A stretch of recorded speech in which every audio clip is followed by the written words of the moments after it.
दरम्यान शेअर बाजारातल्या पडझडीमुळे राज्यातल्या 8,27,000 शासकीय कर्मचाऱ्यांचं 4 महिन्यांमध्ये 4,000 कोटी तर गेल्या 15 दिवसांमध्ये 1,200 कोटींचं नुकसान झालंय. युनिट लिंक पेन्शन योजनेचा हा परिणाम आहे. गेल्या 15 दिवसांमध्ये वजा 12% रिटर्न्सचा निगेटिव्ह रिटर्न सुरू आहे आणि त्यामुळे कर्मचाऱ्यांचे साधारणपणे 30,000पासून ते 1,00,000 रुपयांपर्यंत रकमेमध्ये घट झाली आहे. हा दावा राज्य जुनी पेन्शन योजना संघटनेनं एनडीटीव्हीकडे केलेला आहे. या संदर्भातली माहिती सविस्तर पाहूयात. नमस्कार, मी राहुल कुलकर्णी. एनडीटीव्ही मध्ये तुमचं स्वागत आहे. डोनाल्ड ट्रम्प हे अमेरिकेच्या राष्ट्राध्यक्षपदी आल्यानंतर डॉलर हा तुलनेनं अधिक बळकट होताना दिसतोय. आपण बघतोय की रुपयाची घसरण होते डॉलरच्या तुलनेमध्ये. FII म्हणजे फॉरेन इन्स्टिट्यूशनल इन्व्हेस्टर्स हे भारतासह अनेक देशातनं काढता पाय घेत आहेत आणि त्यामुळे आपल्या शेअर बाजारामध्ये मोठीच पडझड होताना दिसते. किती मोठी? तर टाटा सारख्या जो अम्ब्रेला आहे त्या कंपन्यांचा, टाटाच्या, त्यातल्या 30 कंपन्यांना या शेअर बाजारातल्या पडझडीमुळं जवळपास 8,20,000 कोटी रुपयाचं एवढं मोठं नुकसान हे झालेलं आहे. आणि त्यामुळे शेअर बाजारामध्ये हा एक प्रकारचा, ज्याला आपण इंग्रजीमध्ये ब्लड बाथ म्हणतो, तसा आलाय आणि शेअर बाजारात पुन्हा एकदा अस्थिरतेचं वातावरण निर्माण झालंय. म्हणून मला एक सहज प्रश्न विचारला, की आता 2 गेस्ट पडला होता मला, तर हे जे 2 गेस्ट आपल्या सोबत आहेत, एक आहेत वितेश खांडेकर, जे राज्याध्यक्ष आहेत जुनी पेन्शन योजना, आणि दुसरे आहेत विनायक चौथे, जे ह्याच संघटनेशी निगडीत आहेत. तुमच्या दोघांचंही एनडीटीव्ही मध्ये स्वागत आहे. खूप खूप धन्यवाद. थँक्यू. सो मला प्रश्न असा पडला, आणि मी ती सुरुवात वितेश पासून करेन. मला प्रश्न हा पडला की हे खरं आहे की आपण पेन्शन ही सोशल सेक्युरिटी म्हणून पाहतो, आणि राज्य सरकारने तुमच्या दीर्घकाळच्या चाललेल्या 2-3 वेळेच्या संपानंतर केंद्र सरकारने घेतलेल्या पुढाकाराप्रमाणे केंद्रीय पातळीवरती जशी नवी पेन्शन योजनेचा पर्याय आला आणि तो महाराष्ट्राने पण स्वीकारला आणि तो तुमच्या समोर मांडला. बहुधा तो तुम्हाला मान्य नाहीये आणि त्या संदर्भातला GR निघाल्यानंतर पुढेही फारसं काही घडलेलं नाही. पण आत्ताचा प्रश्न वेगळा आहे. तुमच्या त्या आंदोलन आणि पुढे राज्य सरकार काय करेल ह्याही पेक्षा वितेश मला सांगा की आता शेअर बाजारामध्ये जी पडझड झाली आहे त्यामुळं जे कॉन्ट्रीब्युशन करणारे NPS मधले सगळ्याच शासकीय कर्मचाऱ्यांची सद्यस्थिती काय आहे, म्हणजे त्यांनी केवढे पैसे गुंतवले होते आणि त्याचा जर आत्ताचा परतावा बघितला तर तो वजावटीमध्ये गेलेला आहे का? निश्चित आपल्या माध्यमातून सांगू इच्छितो की जो NPS योजना सरकारने लागू केली होती, ही NPS योजना ही मुळात शेअर मार्केटवर आधारित असल्यामुळे आता जे शेअर पडले त्या शेअर पडण्याचा NPSच्या जे अकाउंट होल्डर आहेत कर्मचारी, त्यांच्या खात्यामधनं कमीत कमी 30-40 हजार, आणि ज्यांचे जास्त कपात आहे त्यांची जवळपास 50 हजारापर्यंत, आणि त्याही पेक्षा जास्त जो खात्यामधील जी रक्कम होती ती एका 2-2 दिवसाला कमी होताना दिसत आहे. आम्ही सुरुवातीपासून तेच सरकारला सांगत होतो की तुम्ही जी शेअर मार्केटवर आधारित जी पेन्शन योजना आणलात ती जर शेअर भविष्यामध्ये जर गडगडले तर त्याचा परिणाम कर्मचाऱ्यांच्या पेन्शनवरून, आणि म्हणून कर्मचाऱ्यांना जे शाश्वत आहे, जे निश्चित पेन्शन निवड आपल्या सेवानिवृत्तीनंतर कर्मचाऱ्याला एक निश्चित पेन्शन मिळाली पाहिजे, आणि त्यासाठी जुनी पेन्शन योजना हा एकमेव पर्याय आम्ही सरकारला सुचविलेला होता. पण विशेष त्याच्याबद्दल म्हणजे पर्यायाबद्दल आपण बोलू, पण आता तुम्ही जे म्हणालात की 30-30 हजार 40-40 हजार रुपये एकेकाचे एका अकाउंटवरून जाताना दिसत आहेत, ते जरा महाराष्ट्राला विस्तृतपणे सांगा की नेमकं काय होते. समजा एखाद्या शिक्षकाचं तुम्हाला उदाहरण देता आलं, किंवा एखाद्या वैद्यकीय क्षेत्रातल्या, आरोग्य क्षेत्रात काम करणाऱ्या एखाद्या कर्मचाऱ्याचं उदाहरण देता आलं, नाव घेऊन देता आलं तर ते अधिक उत्तम राहील. आता जर सांगायचं झालं तर माझी मिसेस सुद्धा ही गव्हर्नमेंट एम्प्लॉईज आहेत आणि यांना NPS लागू आहे.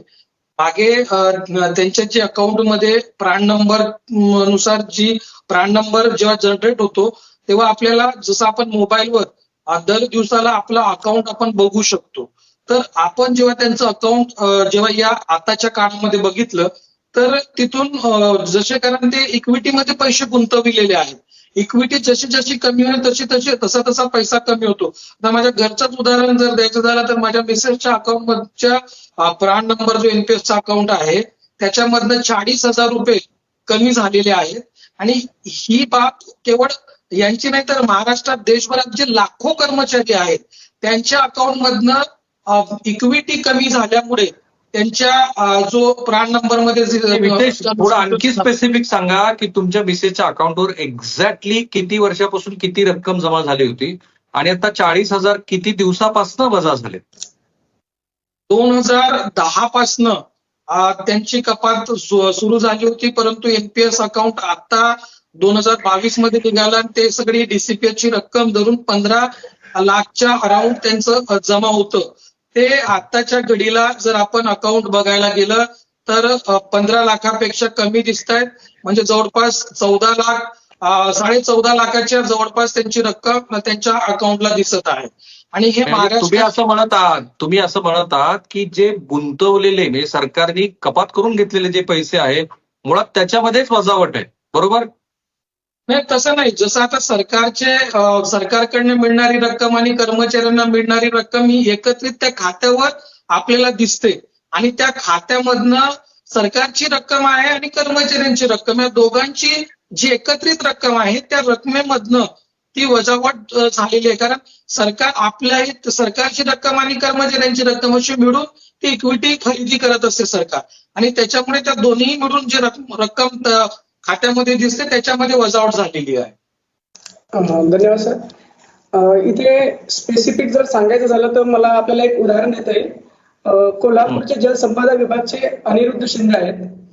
त्यांचे माहे ऑक्टोबरच्या एनपीएस अकाउंटमध्ये 17,65,169 रुपये होते आणि त्यांची नोव्हेंबर ते फेब्रुवारी हे 4 महिने शासन आणि त्यांचा असा स्वतःचा हिस्सा एकूण 15,000 असे 4 महिन्याचे 60,000 रुपये जमा झाले आणि ही रक्कम व्हायला पाहिजे होती 18,25,169 रुपये.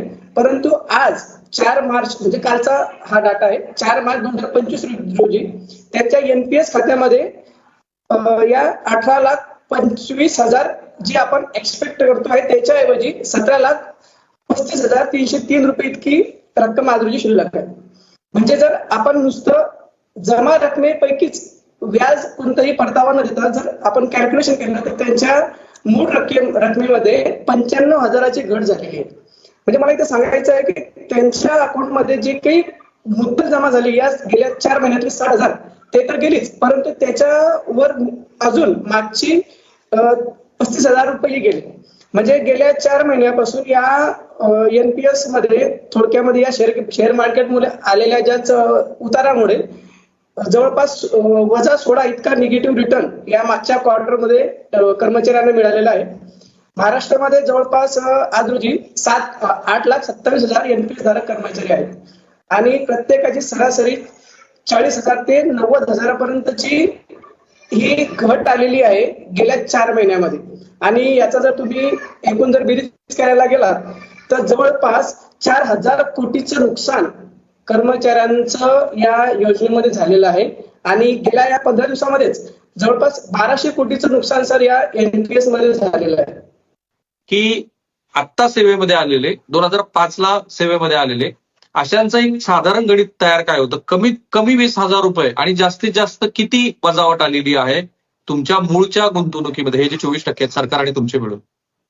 सर, ज्यांची कपात जास्त आहे, जे क्लास 1 अधिकारी जे आहेत त्यांच्या पगारामध्ये जवळपास 90 हजारापर्यंतची कपात झालेली म्हणजे कमी झालेली आहे जे क्लास 1 अधिकारी आहेत. आणि जे कमी पगार वेतन असणारे ज्यांची कमी कपात आहे त्यांची जवळ साधारणतः 20,000 रुपये कमी त्यांच्या एनपीएस फंड मधनं कपात म्हणजे कमी झालेले आहे या शेअर मार्केटच्या उतारामुळे. फाईन. आता तुम्हा दोघांना एकच कॉमन प्रश्न विचारतो. विनायक पासून सुरुवात करू. विनायक, तुमचं स्वतःचं जे अकाउंट आहे एनपीएसचं त्याचं आत्ताचं चित्र काय, आणि मग तुम्ही वितेश सांगा तुमचं चित्र काय तयार झालं? सर, माझ्या अकाउंटमध्ये गेल्या 3 महिन्यापूर्वी 15,84,000 इतकी कॉर्पस होता. ऍक्च्युली हा कॉर्पस गेल्या 12 वर्षाच्या पूर्ण कपातीचा आहे आणि आज रोजी माझ्या अकाउंटमध्ये 15,90,000चा कॉर्पस शिल्लक आहे.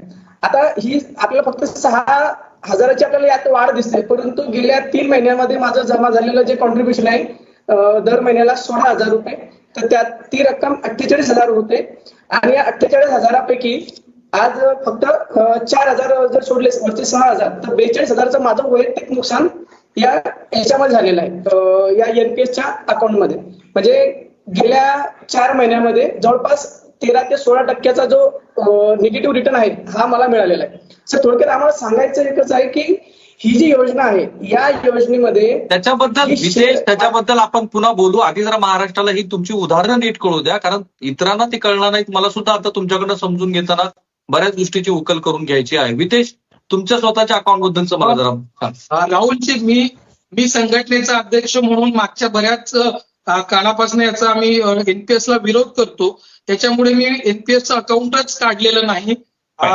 त्याच्यामुळे ओके, फाईन. तुमच्या मिसेसचं तुम्ही उदाहरण दिलं, त्याच्याशिवाय एखाद्या क्लास 1 ऑफिसरचं तुम्हाला नाव घेऊन उदाहरण देता येईल का? जर तुमच्या मिसेस वगळून आणखी कोणाचं तुम्हाला उदाहरण सांगता आलं तर? नाही, तसं एकदम नाव घेऊन सांगता येणार नाही, परंतु ज्या पद्धतीनं क्लास 1चा वेतन आहे त्याचं जर सरासरी आपण काढलं तर तशा पद्धतीनं ते होत आहे. ठीक आहे. मी आता तुम्हाला दोघांना अजून एक प्रश्न कॉमन विचारतो. असं आपण गृहीत धरू की विनायक आणि वितेश, किंवा वितेश तुमच्या मिसेस यांच्या या सेवेपासून सरकारचं कॉन्ट्रीब्युशन आणि तुमचं कॉन्ट्रीब्युशन म्हणून 100 रुपये जमा झालेले आहेत, असं आपण गृहीत धरू. 100 रुपये, बरोबर. आणि आता शेअर बाजार ज्या वेळेला चढत्या क्रमानं होतं तेव्हा त्याचा तुम्हाला काहीतरी परतावा, आता तुमचंच आपण गृहीत धरू की एक 16 वर्षाच्या तुमच्या सेवेमध्ये तो एक विशिष्ट असा परतावा आलाय. माझा प्रश्न नीट लक्षात घ्या. हे 100 रुपये जेव्हा तुम्ही जमा केलेत तेव्हा चढत्या क्रमानं जेव्हा शेअर बाजार होता तेव्हा तो परतावा तुम्हाला किती मिळाला आहे, त्या 100 रुपयावर किती पैसे तुम्हाला मिळालेत, आणि आता तो उतरत्या क्रमानं झाल्यानंतर तुम्ही जो निगेटिव्ह ग्रोथ म्हणत आहात तो आधीचे 100 रुपये अधिक पूर्वी मिळालेला परतावा त्याच्यातनं तो निगेटिव्ह ग्रोथ आहे का, असं म्हणायचंय का तुम्हाला वितेश? जवळपास सुरुवातीला जेव्हा चढता शेअर मार्केट होतं तेव्हा साधारणतः 8% दराने व्याजाचा परतावा मिळायचा. परंतु आता जो परतावा, कारण ती सगळी रक्कम जी तुम्हाला मी सांगितलं होतं माझ्या मिसेसचे जे 15 लाख रुपये जमा झालेले होते, ती जवळपास व्याज जो परतावा मिळत आहे तो व्याज, सरकारचं कॉन्ट्रीब्युशन आणि कर्मचाऱ्यांचं कॉन्ट्रीब्युशन मिळून झालेलं होतं. आणि सरासरी 8-9% दरम्यान, कधी कधी 60%, 7% असं सुद्धा त्याच्यामध्ये इक्विटीला व्याज मिळालेला होता. परंतु आता जसं विनायकनी सांगितलं, आता हा रिटर्न जवळपास 10%च्या वरून निगेटिव्ह रिटर्न्स येत आहेत. 10-12% निगेटिव्ह रिटर्न्स येत आहेत, आणि त्याच्यामुळे जी रक्कम आहे ती रक्कम कमी होताना दिसत आहे. अजून एक तुम्हाला उपप्रश्न विचारतो लगेच. मी 100 रुपयाच्या कॉन्टेक्स्टमध्ये सांगा की तुमच्या मिसेसचे जे 100 रुपये जमा झाले होते, सरकारचं कॉन्ट्रीब्युशन अधिक तुमच्या मिसेसचं कॉन्ट्रीब्युशन मिळून त्यात जो 7 ते 8% आणि काही वेळेला 10% जो परतावा मिळाला, तर त्या 100 रुपयाच्या अगेन्स्टमध्ये तुम्हाला मिळालेल्या परताव्याची नेमकी रक्कम किती आहे, सांगता येईल तुम्हाला? आता जवळपास 100 रुपयाचा जर विचार केला तर 8%नी जवळपास 8 रुपये मिळत होते. परंतु आता जी मार्केट, कारण खूप मोठ्या प्रमाणामध्ये क्रॅश झालेलं आहे, खूप मोठ्या प्रमाणात क्रॅश झाल्यामुळे जी मिळणारी, जी होणारी हानी आहे ती मोठ्या प्रमाणात झाली आहे. त्याच्यामुळे जी मिळत होती रक्कम त्याच्यापेक्षा हानी ही जास्तच झालेली आहे. आणि याच्यामुळे आता हा जो मार्केट पडलेला आहे, या मार्केट खूप जास्त पडल्यामुळे ही मोठ्या प्रमाणात हानी झाली आहे. जेवढा व्याज मिळाला होता त्याच्यापेक्षा जास्त हानी झाली. ठीक आहे. एक महत्वाचा मुद्दा काय आहे, आपल्याकडे वेळेची कमतरता आहे, परंतु शासकीय कर्मचाऱ्यांची त्यांच्या कामाप्रती असलेली श्रद्धा आणि जनतेप्रती असलेली श्रद्धा हा एक स्वतंत्र चर्चेचा विषय आहे, कारण लोक कशा पद्धतीने व्यक्त होतात हे मला माहिती आहे. परंतु शासकीय कर्मचारी ते ज्या पद्धतीची सेवा बजावतात त्याच्यानंतर त्यांच्या त्या कॉन्ट्रीब्युशन मध्ये एक सोशल सिक्युरिटी म्हणून विचार करा की एखादा शासकीय कर्मचारी हा तुमच्या शाळेचा शिक्षक आहे, तो मुख्याध्यापक म्हणून रिटायर झालाय आणि त्याच्या निवृत्तीनंतरच्या काळामध्ये तो केवळ 1,000-1,500 रुपयाच्याच पेन्शनवरती जीवन जगतो, तर इट इज ऑलमोस्ट इम्पॉसिबल. कारण एकतर इन्फ्लेशनचा जो रेट आहे तो इन्फ्लेशनचा रेट भविष्यामध्ये काय राहील, आताच असं दिसतंय की डबल डिजिटला जाऊन थोडीशी महागाई आपली पुन्हा परत आलेली आहे. भविष्यामध्ये काय होईल, किती प्रकारची अनसर्टनिटी आज जग बघतो आहे.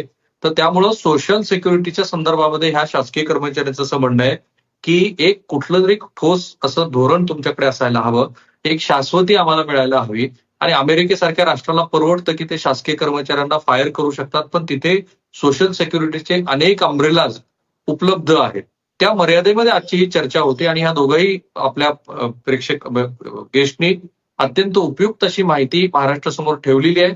या माहितीवरती आज दिवसभर आम्ही मंथन करणार आहोत. महाराष्ट्र विधिमंडळातनं ह्या संदर्भात अनेक जणांचे प्रतिक्रिया घेण्याचा प्रयत्न करणार आहोत. थँक्यू, दोघांचेही आभार. वेळेचा अभाव आहे, पुन्हा आपण भेटूया.